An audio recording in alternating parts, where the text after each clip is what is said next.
It's a pleasure to speak to Mint about the outlook for pharma in 2020. My name is Parijat Ghosh and I'm a partner with Bain Company.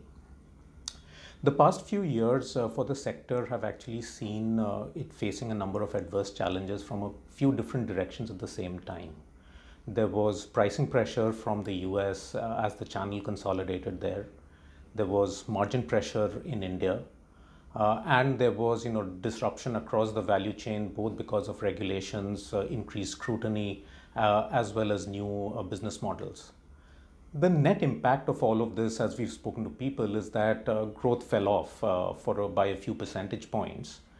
And also the sector as a whole saw some stagnation in margins.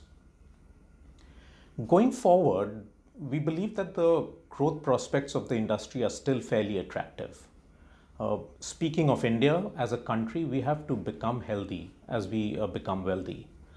And this needs to translate into greater consumption of healthcare by the citizens. We estimate that there are roughly 140 million households which can become a part of the emerging middle class and leading to a 3x increase in healthcare consumption. Along with this, there's increase in consumer healthcare spending, there's increased penetration of health insurance, and of course, there is also increased innovation in new business models that we are seeing. There's roughly $500 million of VC funding in the health tech space on an annual basis over the last couple of years. There are a few uncertainties that will also impact the domestic pharma segment as we look ahead. There is certainly an element of increased regulations by the government, either through NLEM expansions, margin caps, and of course the expansion of the Ayushman Bharat program. There is also innovation and disruption that's happening on the channel, both offline and online. And at the same time, we are also seeing increased digital engagement, both of doctors and of patients, and certainly a desire to engage more digitally by these stakeholders. As we look forward, we think that there are four key imperatives for companies in 2020. The first one is to win with the next 100 million consumers of healthcare and really be prepared for a situation where up to a third of products could move through the organized channel. And by this I mean the organized retail trade, offline retail trade, scale distributors, the e-pharmacies. All of these channels will only increase in salience as we move forward.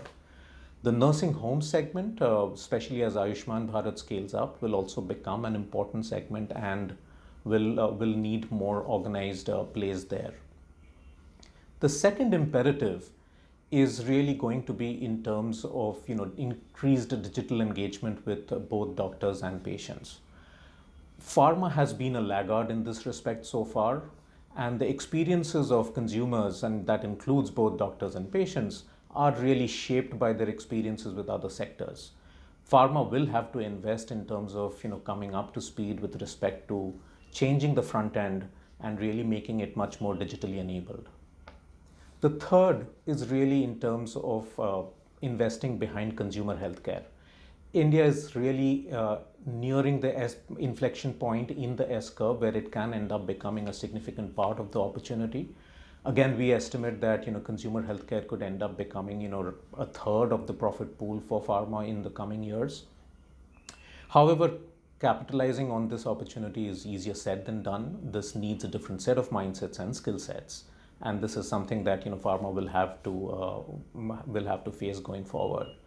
Last but not the least, companies need to have a future-ready cost structure and be ready to disrupt the current cost structure. The future is going to be one which will have higher volumes with potentially same or declining margins.